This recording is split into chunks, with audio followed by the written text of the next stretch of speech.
Nação Santista, eu sou o Felipe Hipólito, estamos começando mais um episódio do podcast do Peixão, hoje para falar das finanças do clube em 2019. A gente vai debater um pouquinho o relatório feito pela Pluriconsultoria, um estudo amplo aí feito sobre as finanças do Santos no ano passado. A gente tem hoje uma presença aqui muito bacana, especial do Felipe Ferreira, gestor esportivo com uma grande experiência em vários clubes do interior de São Paulo. Vai contribuir e enriquecer muito o nosso debate. E comigo sempre aqui, Matheus também, e o Longo. Fala, Matheus. Fala, Longo. Fala, Felipe. Fala, Longo. Outro Felipe, né? Porque hoje a gente está com dois Felipe.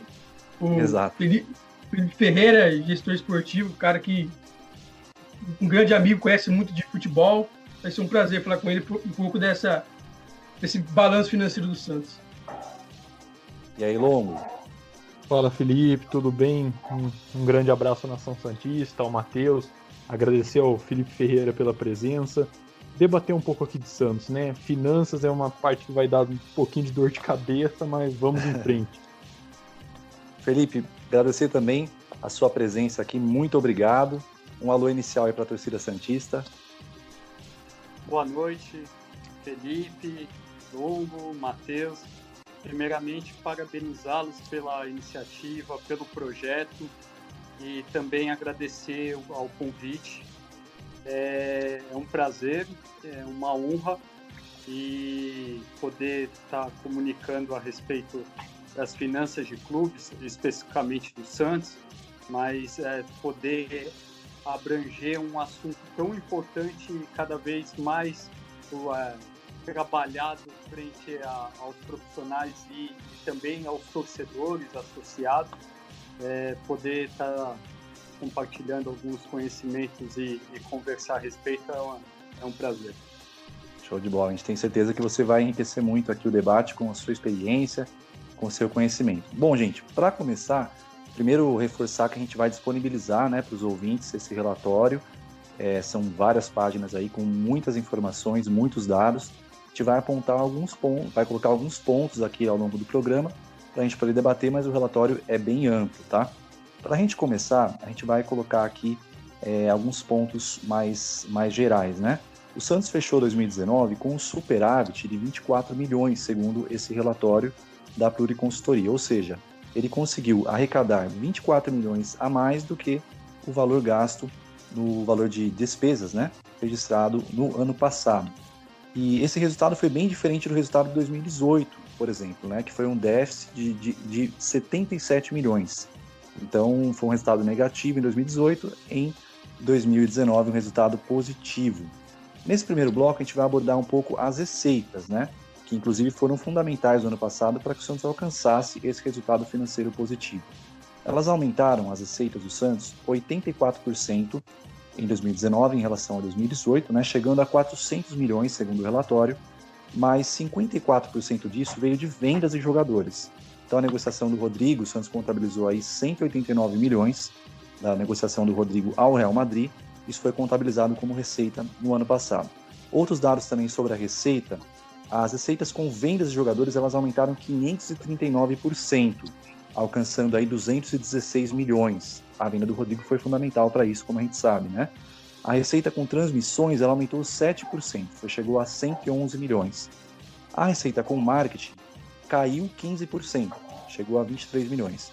E a receita com o match day, que o relatório aponta como sócios e bilheteria, né, que seriam os ingressos, ela caiu 7% e chegou a 35 milhões. E também a origem das receitas, que a gente separou um pouquinho para a gente entender como que é formado esse bolo das receitas, né? Receitas com vendas de jogadores foram equivalentes a 54% das receitas totais no ano passado. TV, a transmissão, né? 28%. Sócios mais bilheteria equivaleram a 9%. Marketing, 6%. E outras, que seriam aí premiações, participações, estádio, patrimônio, 4%. Eu queria ver com vocês, e vou até começar pelo Felipe, nosso convidado, né? Esse resultado financeiro, ele pode ser considerado confiável, sólido? Foi um pouco enganoso, porque teve todo esse peso da venda do Rodrigo? E também, como não ficar dependente, né? Tão dependente de vendas, já que o Santos teve uma porcentagem tão grande aí no ano passado relativa a vendas de atletas. Queria começar com você, Felipe, por favor, aí. É preciso analisar o todo.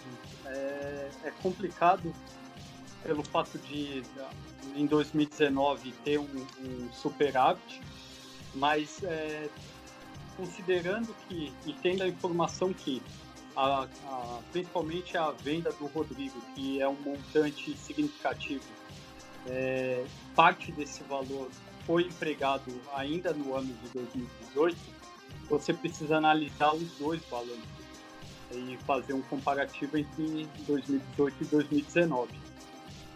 Considerando de uma maneira, analisando de uma maneira estanque, somente 2019, o clube foi superavitário em 24 milhões. Porém, no anterior, ele teve um déficit de 75 milhões. Então, assim, se analisarmos os 2 anos, há um gap entre o que deveria ter de superávit frente ao déficit que ocorrido em 2018. E, novamente, de uma maneira bem simples, poderia basicamente informar que esse gap de praticamente 50 milhões poderia ser considerado investimento do Soteldo, por exemplo, que poderia configurar futuramente numa venda e uma receita. Porém, há vários fatores que iremos tratar ao longo do programa que acabam incidindo e prejudicando esse tipo de análise.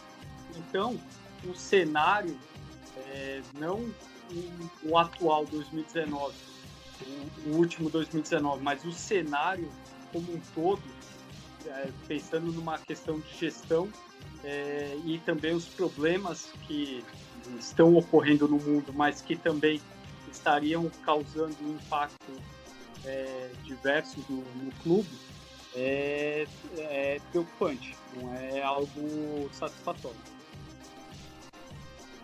E aí, Matheus?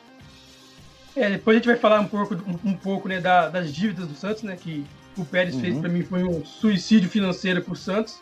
Depois a gente comenta essa parte. Mas essa receita é um pouco enganosa, porque 54% desses 400 milhões é venda de jogador, principalmente do Rodrigo, né? O Santos também vendeu o Bruno Henrique, daí foram as duas principais vendas. Mas é enganoso quando você faz 400 milhões, sendo que mais de 200 milhões foram de venda de jogadores. Então, praticamente, se o Santos não vender um jogador esse ano, o normal do Santos é fazer 200 milhões de receita. Então, para um time grande, time de Série A, que foi vice-campeão brasileiro, e sempre está brigando pelas primeiras posições, você fazer 200 milhões, você não consegue sobreviver, você não consegue montar time, você não consegue pagar salário, não consegue pagar dívida de Kleber Reis, de Felipe Aguilar, porque com 200 milhões você não consegue competir. O Flamengo, sem vender jogador, consegue fazer 500, 600 milhões. Um negócio que eu gosto de fazer uma comparação é pegar 2010 e comparar com 2019. Por que eu falo isso? Porque em 2010 os clubes faziam muito menos receita. Em 2010, 2011, 2012, os times tinham uma receita muito menor que eles conseguem fazer hoje. Então o Flamengo de 2010 fazia muito menos receita que o Flamengo faz agora. E o Santos, se você comparar as outras receitas, o Santos ou estagnou ou o Santos perdeu receita se você comparar. Por exemplo, em 2010, foi um auge, né, do Santos, né, na década. O Santos teve de marketing, 26% da sua receita foi de marketing. Em 2019, o Santos teve 6% de marketing de receita. Então o Santos perdeu 20% de receita de marketing, se você comparar 2010 com 2019. E nos outros clubes, se você pegar os balanços, você fazer essa comparação, você vai ver que os clubes aumentaram a receita de marketing, de TV, de bilheteria, de sócio-torcedor, e o Santos ou estagnou ou perdeu receita nessas outras receitas que eu falei, de bilheteria, TV, marketing. Então o Santos regrediu, não conseguiu aumentar suas receitas nessas que eu citei. Matheus, é importante frisar justamente o que colocou. O Santos tem uma receita anual quase que homogênea ao longo desses anos. E pouco fez para acrescentar, agregar a esse valor, sendo sempre muito dependente tanto de acordos televisivos quanto principalmente de transferências. E mais um ponto que também já foi colocado é ter 54% desse montante de 400 milhões de transferência traria para um valor real, caso as mesmas não ocorressem, a 184 milhões. É algo bastante baixo frente aos concorrentes, aos clubes co-irmãos e concorrentes. É realmente preocupante. E principalmente a forma com que foi empregado esse valor, porque mais uma vez o Santos teve a oportunidade estratégica de utilizar o recurso de maneira consciente. Exato. E perdeu a oportunidade. Longo, sua vez aí de analisar esse cenário. Diga lá. Não, é um cenário que ele reflete muito bem o que são as administrações do Santos ao longo desses últimos anos. Então você pega assim, em 2010, quando você tinha o Laor, era uma receita. Aí depois do Laor, foram presidentes terríveis que passaram pelo Santos. Tem Odílio, tem Modesto Roma, agora o Pérez também, que, como o Matheus falou, foi um suicídio financeiro. Então o que você tem?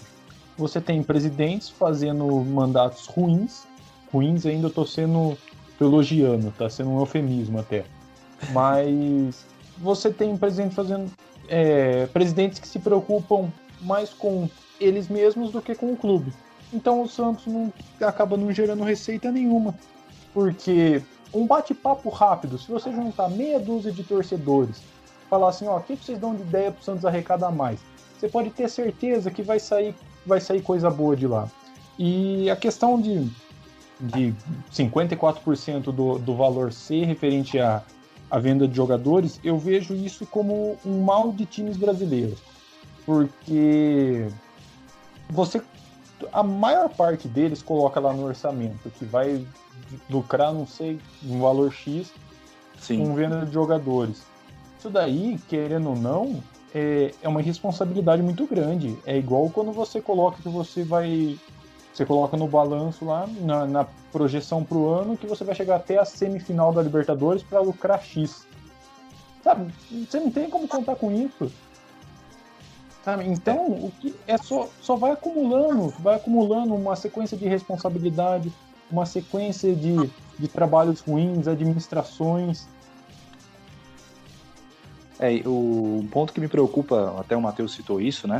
A questão do marketing, né? 6% desse bolo apenas relativo a marketing. O Santos tem uma marca tão grande, né? Uma marca mundial, uma camisa, mas uma história incrível, exatamente, mal explorada, muito mal explorada. Isso me preocupa porque o Santos tem um potencial, com certeza, de aumentar muito a questão do marketing, né? Aumentar muito aí até mesmo os produtos licenciados. Às vezes, para você achar um produto oficial do Santos, cara, é difícil demais. O Santos não sabe explorar sua marca lá fora e não sabe explorar a do Pelé, por exemplo. Exato. Claro que também tem essa questão do Pelé, né, por ser os acordos lá com a marca Pelé, e tudo isso complica um pouco, mas a gente não percebe também um esforço do Santos tentar costurar algo nesse sentido, né? E às vezes para você achar um produto licenciado é difícil pra caramba. O simples fato de você colocar o nome Santos já dá um peso. Não precisa, é lógico, o Pelé vai dar um peso 2 vezes maior, vamos dizer. Claro. Mas o nome Santos já traz um peso. Você faz faz camisa comemorativa, sei lá, que nem o Flamengo tá produzindo álcool gel. Então, isso é uma sacada espetacular, sabe? Então, produz máscara, sabe? Faz alguma coisa. Fortalece a marca, mas parece que é tudo muito devagar, vagaroso. Sim. E a gente vê, por exemplo, esse caso do menino Sírio, né, que até recebeu a homenagem do Neymar aí nesta semana. Sim. Impressionante, dizendo que o Santos é super conhecido lá. Então, assim, o Santos tem um nome muito grande, que na minha opinião é muito mal explorado ainda. Eu acho que o Marcelo Frazão, ele é um profissional competente, o Santos teve avanço, mas o que eu vejo, por exemplo? O Santos é um leão das redes sociais. O Santos arrebenta no Twitter, arrebenta no Instagram, o engajamento é excelente, você vê lá o ranking, o Santos sempre está entre os primeiros na América do Sul, Então o Santos nas redes sociais ele arrebenta, ele faz um trabalho incrível, incrível mesmo. Mas o Santos não consegue capitalizar isso. Isso eu vejo como preocupante, porque o Santos ano passado, mesmo com o Sampaoli, ou seja, além de todo o nome que o Santos já tem, que é um nome único, um peso incrível, para mim a maior camisa do futebol mundial, o Santos mesmo com esse peso e mesmo com o Sampaoli, o nome internacional que também atraiu atenção, o Santos não fechou com o patrocinador master. A gente sabe que há o esforço para valorizar esse espaço, a gente já ouviu essa explicação do próprio Pérez, mas é um espaço ali que está faltando e com certeza impactou, né, para o Santos atingir apenas 6% aí de receita relativa a marketing. Então, acho que falta mesmo o Santos aproveitar melhor isso, e até a questão do match day também, sócios e tudo, a gente sabe que o Santos tem uma representatividade, segundo o próprio Frazão explicou em entrevista no ano passado, em todos os estados do Brasil. Ou seja, em todos os estados, o Santos tem torcedores. É um dos 5 clubes do Brasil que tem isso. O Santos não aproveita isso. A gente vê que tem sócios de longe que reclamam pra caramba do plano de sócios, né? Não vê vantagem, não vê benefício. A gente sabe que tem muitos santistas, esse menino Círio é um exemplo. Tem muitos santistas fora do Brasil, muitos mesmo, que também poderiam ser sócios. E muitas vezes o clube não consegue alcançar essas pessoas. O Santos teve mais de 2.000 ativações, né, do plano de sócios, foi uma notícia recente aí no mês de abril, entre renovações e novas adesões, né, ao plano sócio rei, mas acho que falta ainda, é um grande gargalo do Santos essa questão do plano de sócios. Não sei se vocês concordam, né? Eu vejo algo muito mais amplo, que começa, curiosamente, de uma maneira bastante específica. O Santos não conhece o seu público. Aliás, todos os clubes, os clubes brasileiros, eles não conhecem seu público e já é fidelizado. Ele já tem uma vantagem que o público que eles trabalham é fidelizado. Porém, eles não os conhecem. Então, o que acontece? O Santos, por exemplo, ele fez e divulgou um raio-x sobre a torcida, que foi muito raso. As perguntas elas não atingiam o nível de necessidade que o clube precisa para conhecer o seu cliente. Sim. Há inúmeras formas, os esportes americanos e os clubes europeus, eles têm ferramentas específicas que monitoram, mapeiam e controlam todo o comportamento do seu torcedor, do seu fã, desde as compras de produtos até o momento que ele entra na arena, o que ele pretende do clube ou da franquia, o que ele pretende no dia de jogo, tudo eles têm informação. E o Santos, e eu tenho conhecimento disso, já teve oportunidade de trabalhar com ferramentas e não acabou optando por outras situações inferiores, e o que é lamentável. Então, esse é o primeiro ponto. Para você ter uma rentabilidade e ter um retorno satisfatório do seu torcedor, você primeiro precisa conhecê-lo. Sobre a marca, como foi dito também, a marca é um potencial inexplorado altíssimo, nacional e internacionalmente. O Santos é um dos clubes, e aí pode-se falar a questão de rivalidade, que muitos tratam a falta de rivalidade, as torcidas não terem tanta rejeição ao Santos como uma projeção menor do clube. Eu já vejo de outra forma, eu vejo uma oportunidade de também trabalhar outros mercados, e internacionalmente também. O que falam de trabalhar a marca internacionalmente, você pega os clubes europeus e nem precisa pegar os tops, pode ser outros, que causa, assim, eles possuem departamentos em outros países que trabalham diariamente, constantemente, as marcas, as relações, porque o cenário mudou. Falamos de patrocinadores, as marcas, as empresas, elas querem relacionamento, elas querem informação, elas trabalham isso. E enquanto continuarmos com exposição, a sua marca vai expor tanto na televisão, no jornal, é um outro tipo de trabalho. As empresas estão anos-luz à frente dos clubes brasileiros. E só para arrematar, falamos do Pelé também, nós tivemos um case de sucesso com o PSG utilizando o brand do Jordan, né? Jordan Brand, que ao invés de ser a marca Nike, utilizaram a marca do Michael Jordan. Por que não, ao invés de um patrocinador, de um fornecedor de material esportivo, não fazer algo semelhante com o Pelé, a fazer um acordo correto, não acordos como já ocorreram, que causaram atritos e foram prejudiciais tanto ao clube quanto ao Pelé, no caso Edson Arantes do Nascimento. Mas expor o Pelé com o soco no ar, a marca ao invés do fornecedor de material esportivo. Veja o quanto o potencial é enorme e, infelizmente, muito mal explorado. É simplesmente o Pelé, né? Simplesmente o Pelé, o maior da história. Fala, Matheus. Seria a junção de duas marcas muito fortes, muito potentes. Sim. Uma sabe muito bem explorar o seu potencial. A outra, infelizmente, está bastante aquém. Exatamente. Diga, Matheus. O Felipe falou bem, o Santos não conhece sua marca, né, o seu público. O Santos não sabe qual que é o seu público. Exato. Nunca fez estudos aprofundados para saber por que o torcedor na Vila Belmiro não vai no jogo, prefere pegar uma praia, prefere assistir problema o jogo, crônico, né?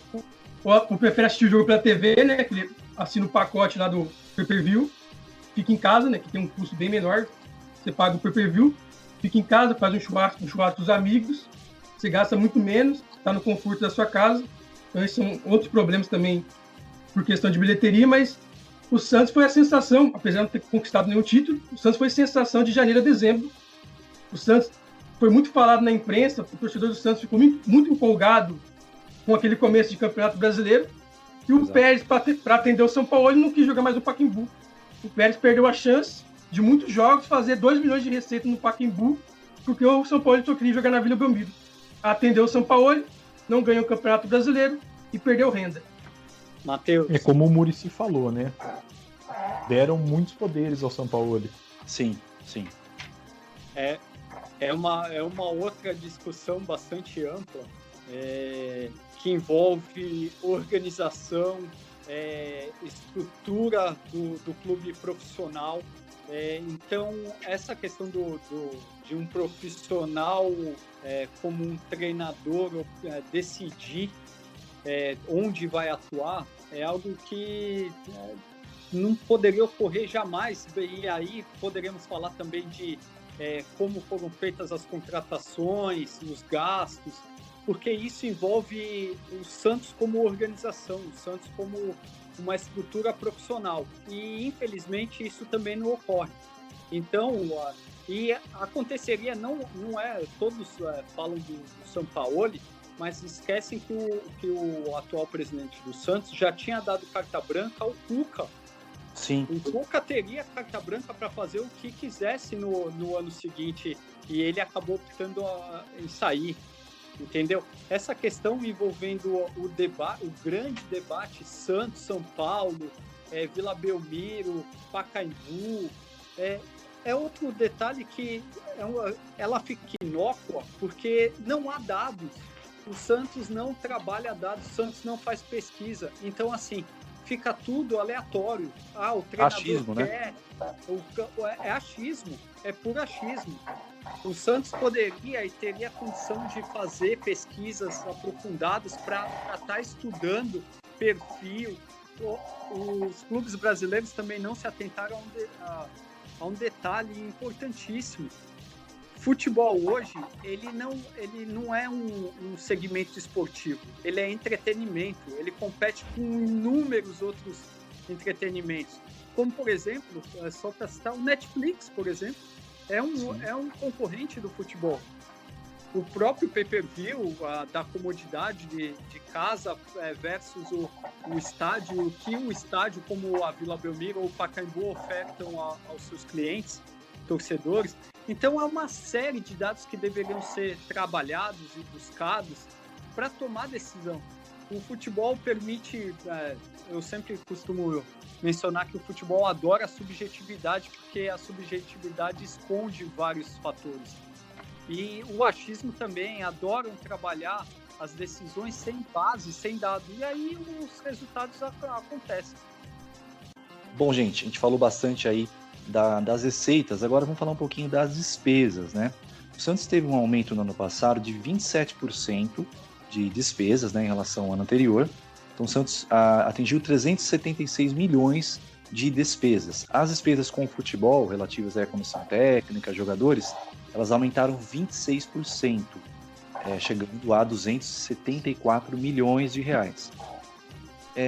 São dois pontos para a gente debater aqui, né? O Santos pisou muito no acelerador no ano passado.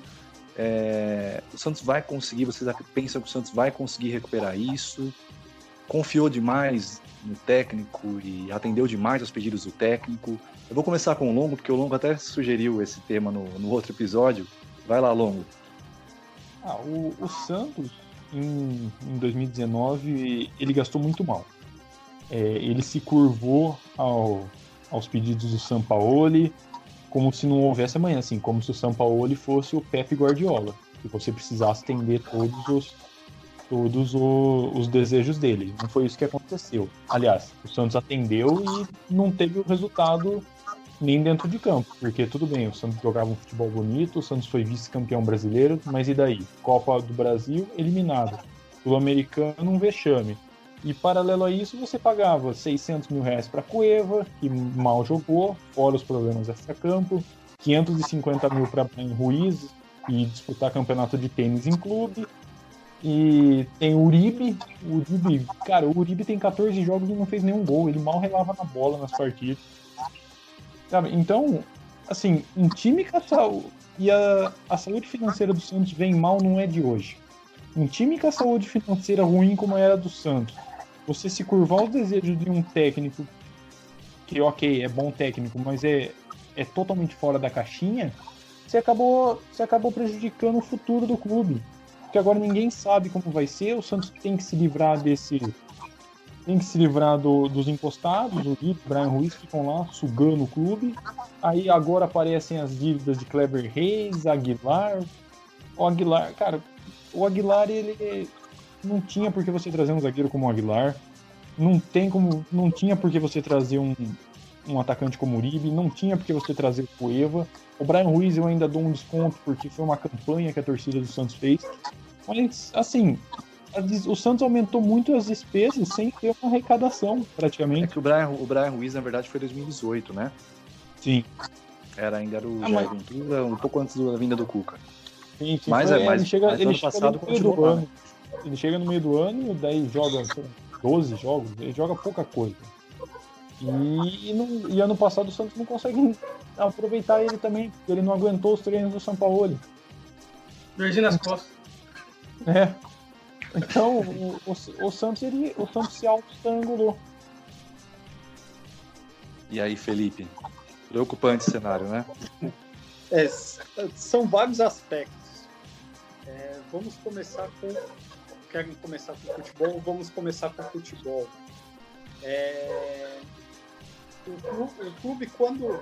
E aí eu remeto ao que conversamos no outro bloco. O clube, quando é uma organização e trabalha com projeto, com planejamento, ele trabalha de uma maneira diferente. Então, a conversa, as premissas antes do acordo com o treinador, e ele seja qual for, pode ser São Paulo, pode ser quem for, Guardiola, o clube ele tem que passar a realidade do clube, o histórico do clube, o que o clube planeja, projeta, qual é a linha de trabalho do clube, o orçamento que o clube pode trabalhar. E isso, toda vez que foi conversar, que o atual presidente e o ex-treinador davam entrevistas, mostravam que nada disso havia sido tratado. Então, esse é o primeiro ponto. O segundo ponto, quando é um gestor uma pessoa que tem a gestão do reino na veia, que tem os princípios de uma gestão, ele começa a analisar, antes de tomar qualquer tipo de decisão, ele analisa o histórico passado do clube, e isso envolve as finanças, o presente, os cenários futuros, sempre trabalhando inúmeros cenários, o otimista, o pessimista, o realista, o pandêmico, que na verdade pegou todos de surpresa. Sim. Então, assim, analisa todo o contexto antes de tomar qualquer tipo de decisão. E qual era o viés de 2019? Palmeiras e Flamengo, uma capacidade de investimento muito acima dos demais, e um clube que vinha de algum tempo tendo déficits assim muito prejudiciais à sua saúde financeira. Então, e o principal, é um clube que, ao contrário do São Paulo, que é o clube hoje que, pensando em eficiência do que gasta, do que todo o aporte feito no futebol e o que conquista, que é quase nada, conquistou uma Sul-Americana em 2012, a eficiência do São Paulo é a pior dentro dos clubes brasileiros da elite. O Santos e a sua torcida, ele tem um tempo para fazer outros tipos de investimentos e pagar dívida, ao invés de pensar em título. Um clube como o Santos precisa de título. Sim, todos os clubes do porte de Santos, Flamengo, Palmeiras, todos hoje de acordo com o seu posicionamento, ok? Eu sempre também trato isso. Cada clube tem o seu posicionamento, mas eles devem pensar em títulos, mas há formas de trabalhar isso. E um clube como o Santos, ele naquele momento em que teve uma oportunidade de ter 54% de um dinheiro que normalmente não entra no cofre do clube, o Santos deveria ter trabalhado de outra forma, pensando em pagar dívidas, pensando em sua infraestrutura, que hoje, frente aos concorrentes, é bastante arcaica, para depois sim pensar na categoria de base, para depois sim pensar no futebol profissional como contratação da forma que foi feita, que foi insano. E aí, Matheus? Como eu falei anteriormente, né, foi um suicídio financeiro do Pérez, e não foi em 2019, começou em 2018, porque ele recebeu parte da venda do Rodrigo em 2018. Sim. Ele estava desesperado que o Santos estava na zona do rebaixamento e contratou o Cuca, e a comissão do Cuca custava 700, 600 mil mensais. O Jair Ventura era muito mais barato. Não estou fazendo uma análise técnica, estou fazendo uma análise financeira. Então, contratar o Cuca já era acima do que o Santos podia pagar. Aí o Santos contratou Sanches, Derlis, o Brian Ruiz, que também foram contratações que era acima do que o Santos podia pagar. Então o Santos operava, o Pérez que disse, não foi eu. O Santos em 2018 tinha um prejuízo de 8 milhões de receita. O Santos precisava aumentar sua receita 8 milhões para não ter um prejuízo mensal. Daí em 2019 ele vai e contrata o São Paulo, faz todos os desejos do São Paulo, e alguns não tinha muita lógica, como Uribe, Cueva, principalmente o Cueva. Todo mundo sabia que o Cueva não tinha condição. Eu entendo que a torcida do Santos pediu camisa 9, né? Todo mundo pediu camisa 9, mas contratar o Uribe não fazia muito sentido, porque era um jogador de uma certa idade, e também não vinha muito bem no Flamengo, né? No Flamengo ele não foi bem. A grande passagem do Uribe no futebol foi no Toluca do México, onde ele foi artilheiro. E eu não consigo fazer uma análise técnica, infelizmente, como o Felipe sempre fala nas redes sociais, falou aqui. Eu não consigo fazer uma análise técnica, eu tenho que fazer uma análise política. O Pérez não ganhou nada em 2018, por incompetência do Pérez, o Santos foi eliminado da Libertadores, quando o Santos poderia fazer uma Libertadores de chegar numa semifinal, até numa final, porque o Santos tinha Gabigol, Rodrigo, Bruno Henrique, tinha chegado o Sanches, então o Santos poderia fazer uma Libertadores até as fases finais, e o Santos foi eliminado por culpa da diretoria, que pisou na bola. e o Pérez precisava de um título. Então a minha análise é, o Pérez fez tudo que pôde para ganhar um título em 2019. Gastou além do que podia, porque ele precisava de um título. Em 2020 ele precisa de um título, porque a gente sabe, o Felipe sabe, o Longo sabe, os dois Felipes hoje sabem, que em eleição que vale é título. Eu aposto com vocês, se o Modesto Roma tivesse vencido a Libertadores de 2017, apesar da gestão dele ter sido horrível, o Modesto tinha que ser reeleito, porque para a torcida, para a média da torcida, o que vale é título. Então o Pérez estava em busca do título, gastou além do que podia, aumentou as dívidas do Santos de 110 milhões, ou 104 milhões. Então a dívida do Santos, desde a gestão Pérez até agora, aumentou 104 milhões, enquanto o Modesto, por exemplo, fez uma gestão horrível, ele só aumentou 20 milhões, para você ver a discrepância. Então, a minha análise é política, o Pérez precisava de um título, aceitou as exigências do Sampaoli, porque o Sampaoli estava em alta, e o Santos ficou numa situação muito difícil agora para 2020, ainda mais com a pandemia. O que vocês falaram, não vou fugir muito aqui, acaba sendo até um pouco chovendo molhado em relação ao Cueva, né? O Pérez poderia ter buscado mais referências, eu sei que o Sampaoli queria muito jogador e tal, mas aqui mesmo no estado de São Paulo, do lado, né? No clube, no São Paulo mesmo, poderia ter conversado ali com quem trabalhou com o jogador, porque realmente o Cueva, com todo respeito à pessoa, claro, profissionalmente, tem um comportamento bem lamentável, e no Santos não foi diferente, né? Praticamente ficou um ano no Santos ali, né? Sem jogar praticamente, ficou uma situação muito complicada. E o Sampaoli, o Pérez confiou muito ali no Sampaoli, como o Felipe disse, parece que faltava ali mesmo esse diálogo entre os dois. O Pérez até no final trouxe o Autuori ali para tentar fazer esse meio campo, também não, parece que não deu muito certo. E o Cueva deu uma entrevista recentemente dizendo que o Sampaoli mal olhava na cara dele, né? Ou seja, o Sampaoli fez todo aquele esforço para trazer o Cueva, isso nas palavras do Pérez, né? O Sampaoli quis muito o Cueva, fez questão, e aí traz o jogador, não dá oportunidade, me parece que tinha uma dificuldade clara, e agora são duas pessoas falando isso, o próprio Cueva e o Pérez, né? Dizendo que o Sampaoli não tinha ali um bom trato pessoal com o Cueva, então isso é bem complicado. E o Santos deu uma carta branca para o Sampaoli, e de uma forma que realmente, como o Muricy disse na entrevista, o Longo até citou isso, né? Deu a chave do clube para o Sampaoli.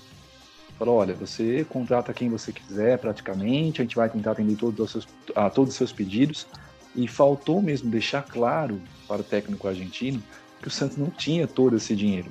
Eu até entendo o Santos fazer investimentos, por exemplo, a questão do Sanches. O Brian Ruiz eu já acho um pouco mais complicado pela idade, mas o Sanches é um jogador que, se o Santos tivesse trazido o Sanches e depois não tivesse feito tantos outros gastos exagerados, não seria nada absurdo, porque o Sanches é um jogador que entrega muito, ele é muito esforçado, né?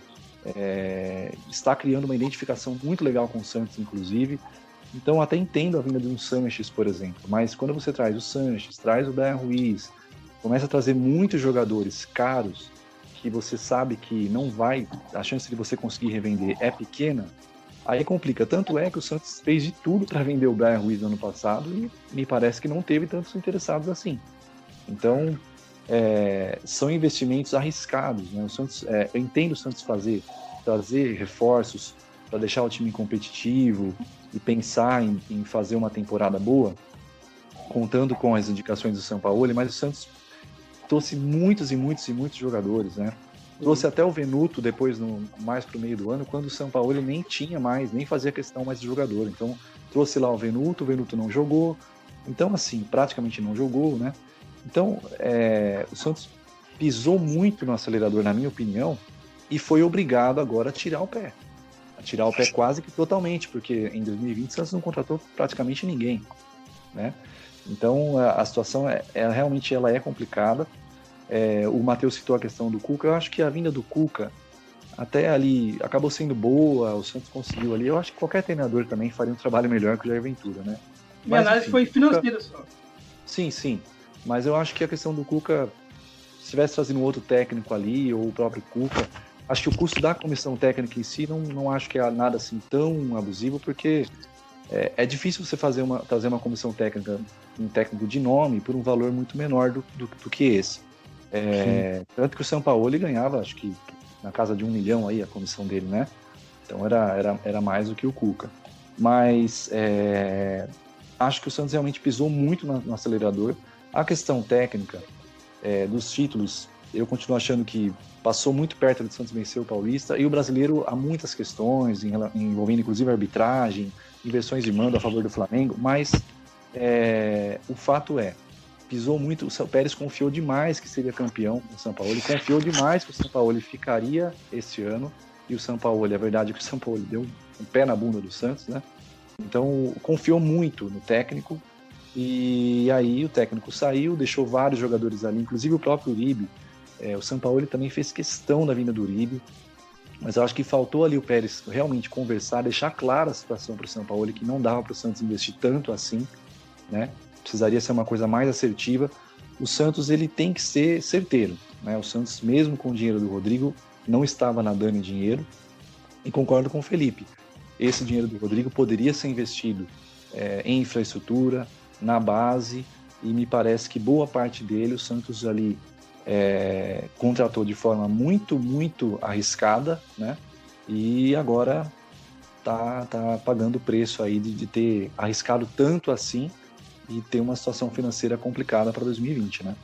O orçamento do Santos ao longo dos anos, ele não permite as loucuras que as diretorias fazem ao longo desse período. Se nós pegarmos em 2011 teve o Ibson, 4 milhões de euros, parece, pelo que eu me Exato. lembro. Aí depois teve o Leandro Damião, que o valor, até hoje o Santos tem um valor constando no balanço da DOEM, do acordo. Tem a questão do Kleber Reis, a questão ainda do Bruno Henrique, que também ainda há uma cobrança a respeito nesse sentido. O Cueva agora que começará a ser pago, ainda não foi, um investimento que foi feito a ser pago ao longo dos anos aí. Tem agora essa reclamação do Atlético Nacional. Então, assim, o clube não tem como o Santos sobreviver da forma com que está sendo trabalhado. E aí, com um gestor, reitero, o gestor ele precisa saber dizer não. Ele precisa, não de uma maneira autocrática, mas um não explicando a situação. Sim. Olha, esses nomes não há condição. O próprio Sampaoli, que o presidente depois afirmou que eu não conhecia tal postura dele, o histórico do Sampaoli nos clubes e na própria seleção é de choque, ele é uma pessoa extremamente irrequieta, que todo dia ele busca um problema, alguma coisa de choque. Então, é um perfil que quem é do futebol sabe. O Cueva, a mesma coisa. Então, assim, você ter um orçamento, destinar um valor tão alto para uma contratação de tamanho risco, e aí nós poderíamos... Eu divido de algumas formas. O Felipe Jonathan, o Soteldo é investimento. Eu considero investimento. Agora, Everson, Uribe, Cueva. O Cueva talvez tenha um atenuante aí, que é o que ele fez de sair do clube e o clube mexicano aceitá-lo, talvez possa facilitar algo para o Santos. Mas, assim, são negócios que não deveriam e não poderiam ter sido feitos. Entendeu? Então... A situação do Cueva parece que na verdade há uma primeira decisão da FIFA dizendo que o Santos tem direito a um ressarcimento, mas isso pode ter recursos, a gente sabe que pode acontecer isso, né? E eu até acredito que o Santos vai conseguir se livrar desse pagamento, mas de qualquer forma muito arriscado, e ele já recebeu salários praticamente sem jogar por um ano, né? Sim. Por 11 meses, então já houve um prejuízo. O caso do Brian Ruiz é um atleta que, eu sendo do futebol, eu digo, eu tentaria, naquele momento eu tentaria, porém, pela idade, pelo histórico, pelas participações que ele vinha tendo na temporada, deveria ter sido feito um contrato totalmente diferente do que foi feito. Isso. Aliás, é uma armadilha que o Santos criou para ele mesmo, com vários atletas. O Santos fez contratos longos, com salários altos, ou seja, muitos desses que não estão dando certo no Santos, o caso do Bryan Ruiz, por exemplo, ele tem um contrato seguro, com benefícios, com vantagens, com um salário garantido e um ordenado que é um contrato que os clubes não conseguem pagar. E é o caso de outros atletas do Santos, o próprio Uribe, que os clubes brasileiros não terão condição de arcar. Então é uma armadilha que o Santos fez. E só para terminar, da minha parte, é só uma comparação. O Santos, com o futebol, vinha, na última gestão, vinha na faixa de 170 milhões. O Santos passou, na gestão atual, para 218, 274 milhões.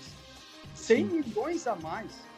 É um clube como o Santos, se não tiver um crescimento sustentável das suas receitas, o Santos não tem como honrar e manter isso. Acaba sendo um suicídio mesmo, como o Matheus disse, né? Como o Matheus disse, justamente.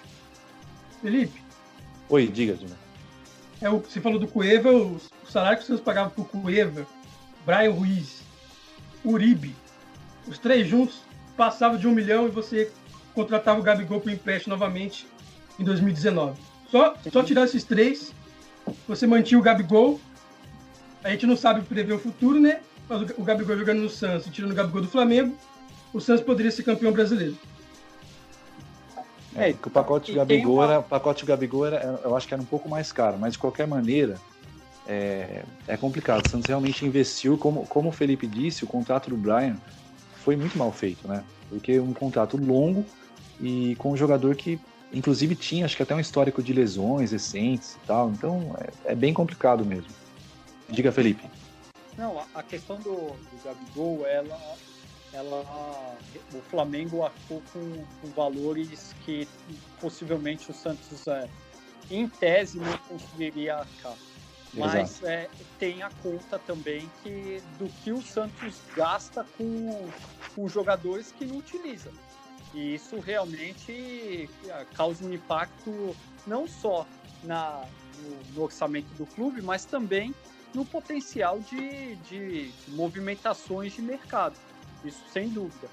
E uma outra situação é a questão de algo que no mercado, por exemplo, americano, é um outro tipo de negócio, concordo, mas as franquias, elas não costumam reforçar as equipes que são as demais franquias que são da mesma conferência ou da mesma divisão.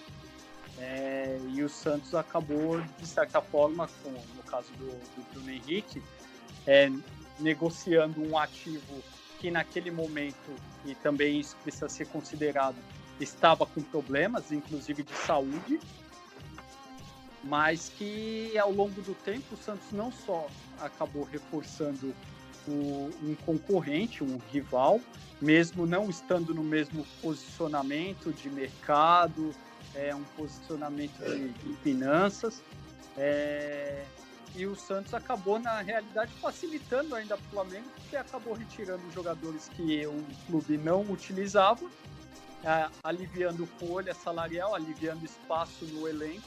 Então tem essa questão estratégica também.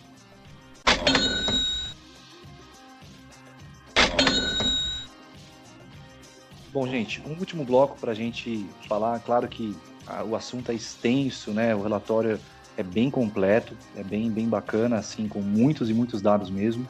Um raio-x bem interessante das finanças. Mas uma última parte aqui seria relativa às dívidas, né? O Santos teve um endividamento líquido, ele caiu 1%, segundo o relatório, ele caiu para 440 milhões. Mas é uma redução, assim, bem ínfima, né? Uma redução ínfima mesmo. A dívida tributária do Santos, ela aumentou 32% no último ano. Ela foi para 175 milhões de reais. A dívida trabalhista, ela aumentou 14%. O Santos chegou a 78 milhões de dívidas trabalhistas. Dívidas com outros clubes, ela caiu um pouco, 14%, chegou a 77 milhões, né? Foi para 77 milhões. E empréstimos e financiamentos, um dado que eu particularmente acho preocupante, aumentou 9%, aumentou aí 49, perdão, ela chegou a 49 milhões. Então, esse aumento de algumas dívidas, queria ver uma análise de vocês. O Santos teve uma redução de endividamento líquido, mas não foi significativa. Queria começar com o Felipe aí, porque realmente são números um pouco preocupantes, né, Felipe? Há uma série de preocupações a respeito desses dados. Na questão tributária, por exemplo, há um informativo no balanço, na auditoria, que ficaram parcelas no último ano em aberto. Isso pode ocasionar problemas no Profut, por exemplo. No outro, a dívida trabalhista aumentou substancialmente e há uma previsão de que continue ocorrendo em alto índice, até mesmo por uma questão de decisão da própria diretoria. Há relatos de vários profissionais, inclusive publicamente, podemos presenciar nas mídias sociais, tudo, informando que foram demitidos, por exemplo, e que as rescisões não foram acertadas, o que é bastante preocupante. Dívida trabalhista, ainda mais no país como o Brasil, que ainda, independente de certo ou errado, lado trabalhador, empresa, normalmente as decisões são mais paternalistas, são mais voltadas ao empregado, e isso pode envolver multas, pode envolver uma série de situações que pode elevar até ainda mais esse valor. E os empréstimos bancários. Um clube que teve, entre 2018 e 2019, 54% a mais de receita do que vinha trabalhando, ter o aumento dos empréstimos bancários é algo que configura, tá explícito o quanto a gestão não foi positiva. E aí, Longo, sua vez, cara. Cara, é quase assim um chover no molhado, né? Porque é de novo voltar a consequência de se ter uma administração ruim. E não é uma administração ruim, é uma administração ruim que vem de tempos. Então o Santos praticamente não tem receita, o Santos não consegue gerar uma renda, aí acaba passando pela parte de ter empréstimo, todas essas coisas. Então a tendência é a dívida ir aumentando, ainda mais com esses investimentos milionários. O Pérez prometendo que iria baixar a dívida, não conseguiu. E isso era a tendência de acontecer, né? Infelizmente, o que a gente vê é o Santos indo de mal a pior nas finanças. E aí, Matheus? É bem preocupante, como o Felipe falou aqui no programa, com a venda do Rodrigo, 45 milhões de euros. O Santos aumentou com empréstimo e financiamentos, que é bem preocupante. Diminuiu as dívidas com os clubes, né? Mas muitas contratações que o Santos fez, por exemplo, é parcelado. E o Santos, por exemplo, não pagou parte do Felipe Aguilar. Tem dinheiro que vai ter que pagar do Soteldo, pro time chileno. Então tem várias contratações que o Santos fez parcelado. Quem não lembra do Ceará, que só aceitou vender o Everson e o Felipe Jonathan à vista, porque no mercado todo mundo sabe que o Santos é caloteiro. O Santos já tem essa fama de caloteiro no mercado. Então quem é inteligente só vende jogador pro Santos se for à vista. Então tem que dar um parabéns pro Ceará que vendeu só à vista. Tem que ser assim mesmo, um time caloteiro que nem o Santos tem que trabalhar dessa forma. A gente fala com tristeza, mas é realidade. Aumentou a dívida trabalhista, é muito preocupante, muito triste. E como o Felipe Ferreira falou, muitos relatos do que o Santos demitiram profissionais, muito da comunicação principalmente, muitos relatos da comunicação de assessoria de imprensa, que o Santos não pagou a rescisão. Dívida tributária também é outra questão muito preocupante. E dívida de curto prazo, né? Que as maiores dívidas de curto prazo são as mais preocupantes, que o Santos também aumentou. Então é muito preocupante todos esses cenários, e mostra que a gestão do Pérez, como a gestão do Modesto Roma, como a gestão do Odílio Rodrigues, é uma gestão temerária. O que também me chamou a atenção nesses dados é que, como o Longo disse, né, o Pérez, eu lembro que a primeira entrevista dele, salvo engano, como presidente do Santos, ele disse, olha, nós não vamos poder contratar muitos jogadores, medalhões, vamos trabalhar aí para reduzir, né, as despesas. E também, quando um pouco antes de vender o Rodrigo, ele disse, porque essa venda do Rodrigo pode dar um fôlego financeiro para o clube, salvar o ano financeiramente, ajudar aí os cofres, né? Mas a gente vê que as dívidas, ele disse que iria reduzir aí as dívidas, trabalhar para reduzir dívidas, né? Isso não aconteceu, uma redução aí praticamente insignificante, 1% dentro desse bolo todo aí de dívidas é praticamente nada, né? E o Santos teve um aumento aí, esse aumento da parte tributária, 32%, realmente bem preocupante, como o Felipe disse, até pode gerar algum tipo de punição, né, por deixar parcelas em aberto, questão trabalhista também, e a mesma coisa em relação aos empréstimos. Eu acho que são muitos aumentos aí de endividamento e que mostram que o Santos ele ainda precisa ter realmente uma gestão um pouco mais planejada, né? Na verdade, bem mais planejada, porque isso acaba atrapalhando, inclusive, o desempenho técnico, porque o Santos se vê obrigado, muitas vezes, a vender jogadores, foi inclusive o caso do próprio Rodrigo, para pagar dívida, né? Muitas vezes, né? Se bem que no caso do Rodrigo, o Santos acabou fazendo também outras dívidas com o dinheiro, mas parte foi para pagar dívidas.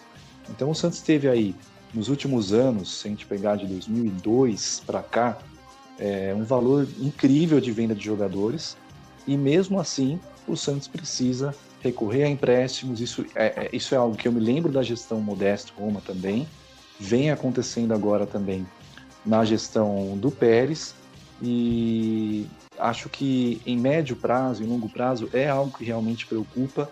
O santista tem que ter muito esse cuidado na hora de votar, né, neste ano, os sócios, pensar realmente em quem tentar enxergar ali, quem tem essa visão mais estratégica, independente do candidato, não sei se o Pérez vai ser candidato ou não, independente de ser alguém da situação ou da oposição, mas tentar enxergar quem tem essa visão um pouco mais estratégica, porque fica difícil.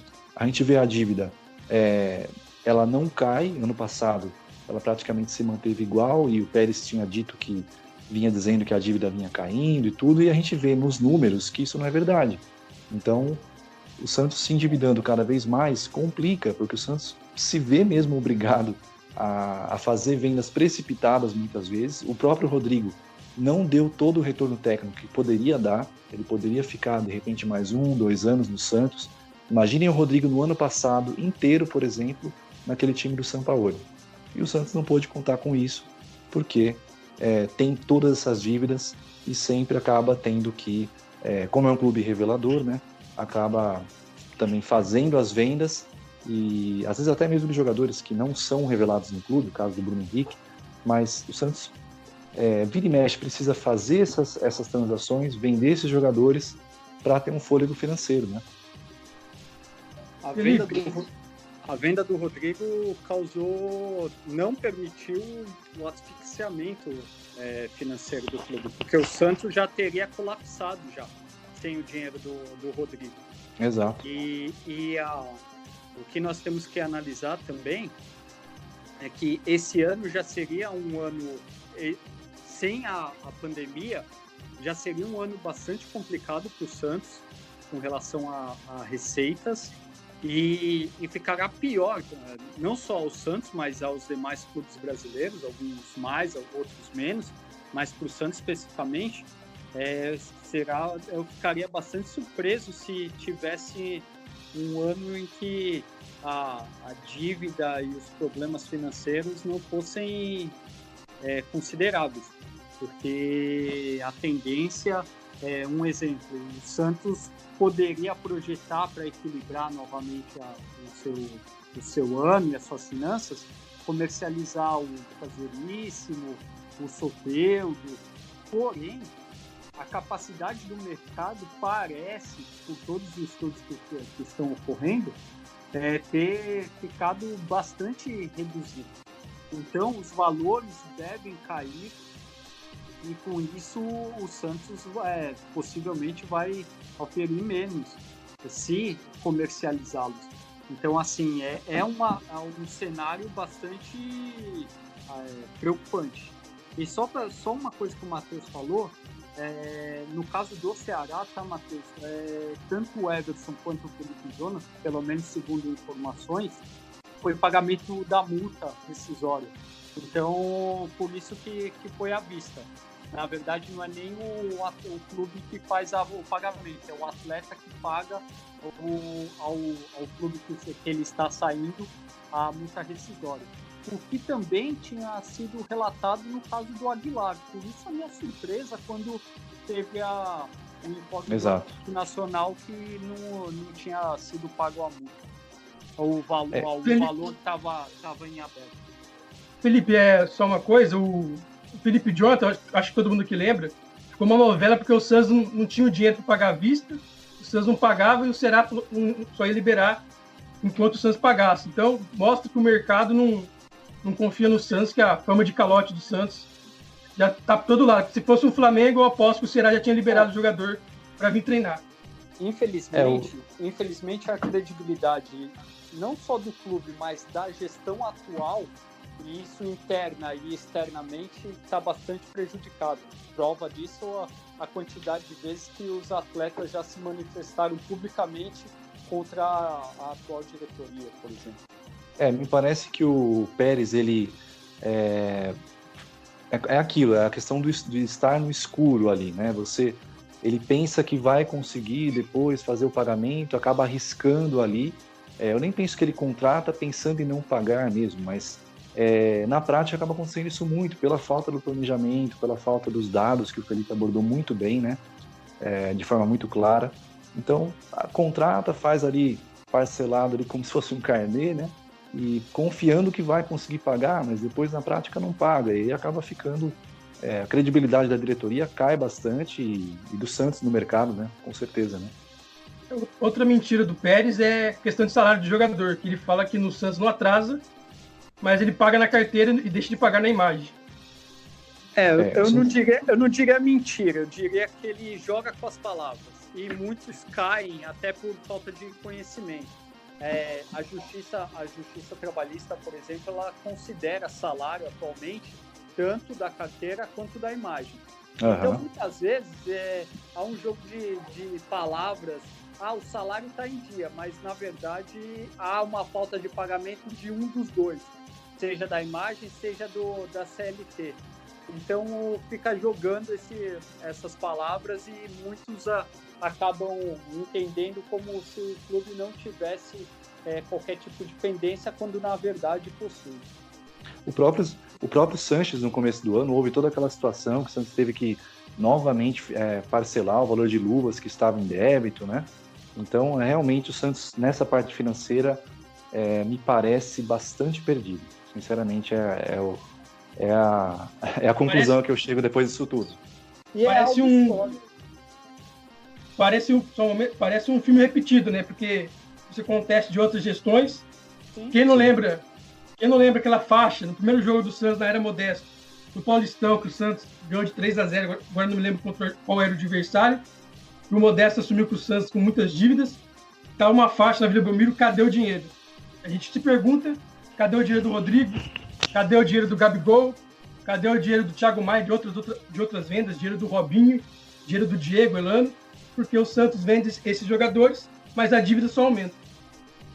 O Santos, historicamente, ele é extremamente bem sucedido desportivamente, mas nas questões envolvendo empreendedorismo, visão, finanças, é um fracasso. E, assim, um dado do Transfer Market, isso não considerando a correção monetária, nem os direitos, as distribuições de direitos econômicos, ok? Mas de 2002 até o ano passado, o Santos já tinha oferido só em transações mais de R$1 bilhão. Ou seja, é muito dinheiro. Só com receita só de transferência. Isso sem contar a cota televisiva, marketing, tudo que já foi abordado aqui. Só com transferência e, novamente, sem fazer as devidas correções monetárias Sim. e as distribuições de direitos econômicos. Mas é inimaginável ver o Santos no atual cenário e posicionamento, quando a gente vê o tamanho da dívida, a estrutura que possui. É algo que o Santos poderia e deveria ter uma situação financeira muito mais equilibrada e uma estrutura próxima ou igual aos clubes brasileiros e ao que há de melhor aí na atualidade. Porque se nós formos comparar, a realidade do Santos, infelizmente, fica bastante aquém aos co-irmãos ou concorrentes. O Santos, na questão de estrutura, de CT e tudo mais, ele meio que parou no tempo, inclusive, né? Ele parou no tempo, porque houve um momento em que, quando ele construiu ali o hotel e tudo aquilo, né? Realmente foi muito legal. O Santos tinha uma das melhores estruturas do país há uns anos atrás, inclusive acho que era o Luxemburgo técnico, mas depois, simplesmente o time, né? Essa questão estrutural, né? Houve tantos recursos entrando no clube e ficou uma questão esquecida, né? Se analisarmos os centros de treinamentos do Atlético Mineiro, Atlético Paranaense, agora do Flamengo, o investimento que o Palmeiras fez na sua estrutura também, o Cruzeiro, mesmo com todos os problemas, o centro de treinamento do Cruzeiro, o centro de treinamento que o Grêmio e o Inter estão desenvolvendo, o Santos está ficando muito para trás. O Santos não consegue, categoria de base, futebol feminino, suprir a estrutura atual, não consegue suprir essa demanda, e o clube viverá de raios, achando que os raios cairão até quando? Porque assim, é engraçado que o Santos não possui a estrutura semelhante aos demais e também nas questões de metodologia, de trabalho, também não há nada assim que mostre os motivos pelo qual tanto atleta de qualidade e também de alto nível que gera altas vendas, grandes vendas, não há uma explicação muito lógica. E só que o Santos está vivendo nessa história e está paralisado, enquanto outros clubes estão trabalhando metodologia, estrutura.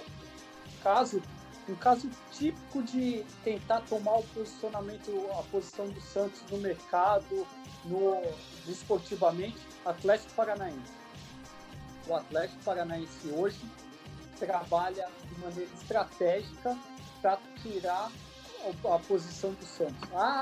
Precisa muito tempo para o clube tirar essa... aos poucos está fazendo isso, e toda vez que pode, o Atlético Paranaense faz questão de tentar demarcar o seu território e mostrar que o Santos fica aquém, seja em estrutura, seja em metodologia. Hoje o Atlético Paranaense, por exemplo, consegue fazer um trabalho de captação muito interessante. A estrutura dele é de alto nível, é de primeiro mundo. Então o Santos está ficando para trás, está vivendo de histórias, e a situação financeira e o cenário do clube é bastante preocupante. A parte da base, eu apenas acho que, pelo que a gente sabe, tem informação, o Santos tem uma preponderância aí da boa captação de talentos, né? Consegue fazer uma captação bacana no Brasil, e eu acho que o trabalho de base ainda é algo que o Santos tem como destaque, né? Agora, em relação à organização, à gestão profissional, de fato, o Santos, nos últimos anos, acho que desde o Odílio, concordo totalmente que o Santos está ficando bem para trás aí de outros clubes, porque por mais que tenha o peso da camisa, a tradição, e para mim é a camisa mais pesada do futebol mundial, quando você tem seguidas gestões com erros crassos, né, e que interferem muito nas contas do clube, na questão do planejamento, não tem jeito, né? Agora, o trabalho de base, eu penso que a própria futsal que o Santos usa bem ali, O Santos faz um trabalho bom. Pode ser melhor, a gente até discutiu isso no último episódio, né? Em questão de estrutura, a própria metodologia também pode ser aprimorada, fazer uma filosofia única ali, estabelecer uma filosofia única desde a base até o profissional. Mas eu ainda coloco esse ponto como positivo, apesar dos erros seguidos das últimas gestões, o trabalho de base do Santos eu ainda reputo como um trabalho bem interessante. Matheus Longo. Só um detalhe, desculpa. Um ponto alarmante é a questão, voltamos na parte de organização, processo, pois os fatores envolvendo negociação de contrato base para profissional ou para ser profissionalizado, tá tendo problema nesse sentido, e o Santos tem muitas vezes tendo que achar com valores muito acima do que o mercado da categoria de base tem atuado por problemas de processo, por problemas no próprio clube que não identifica talentos no momento adequado para negociar, ou então que espera o atleta ter destaque para negociar em situações desfavoráveis. Então isso fica um alerta também. É a gestão de contratos, né, que acaba sendo mal feita também, né? Sim. Bom, gente, algo a acrescentar aí? Matheus Longo? Agradecer o apoio de sempre da Nação Santista, agradecer ao Felipe pela presença. O papo rendeu bem hoje. Valeu, pessoal. Matheus, um último alô seu aí e reforça as redes sociais do podcast do Peixão, por favor. Fala, Nação Santista.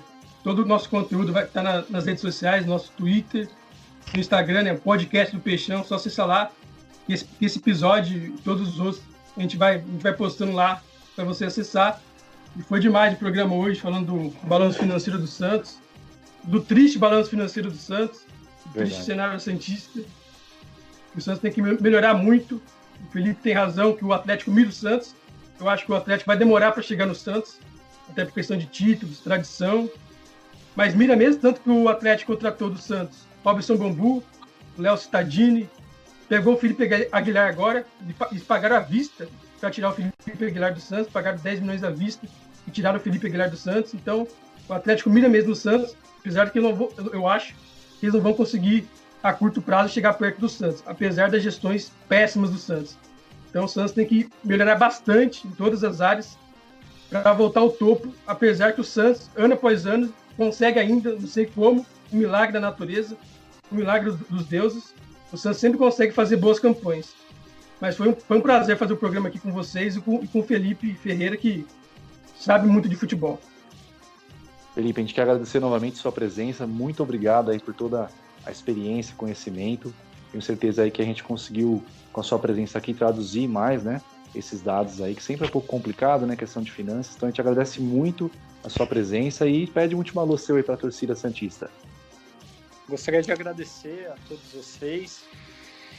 Foi um enorme prazer ter participado, ter conversado a respeito das finanças, especificamente do Santos, mas também de uma forma mais geral, falar um pouquinho de futebol, de gestão esportiva. Eu estarei sempre à disposição de vocês, sempre que precisar. Será um enorme prazer, uma honra estar participando. Espero que tenha tido uma aceitação e que, de alguma forma, eu esteja à altura da expectativa e do que foi proposto no programa. Muito obrigado mesmo. Disponha, a gente agradece muito e bom saber que você está à disposição aqui para participar de outros episódios. Sempre a gente vai ter bastante assunto, né, para falar da gestão do Santos Futebol Clube. Quero agradecer os nossos ouvintes, né, agradecer aí aos nossos ouvintes a todo o apoio, né. A gente pede sempre sugestões, pede que vocês nos mandem aí os seus pedidos, as dúvidas, realmente as críticas construtivas, pode cornetar à vontade. E mais um apelo que a gente faz aqui do podcast: se possível, fique em casa, se cuide, faça a sua higiene pessoal, cuide dos seus, cuide de quem você ama e vamos fazer a nossa parte para que a gente possa passar rapidamente por todo esse processo aí de pandemia que é complicado. Um grande abraço, até a próxima, fiquem com Deus, até mais.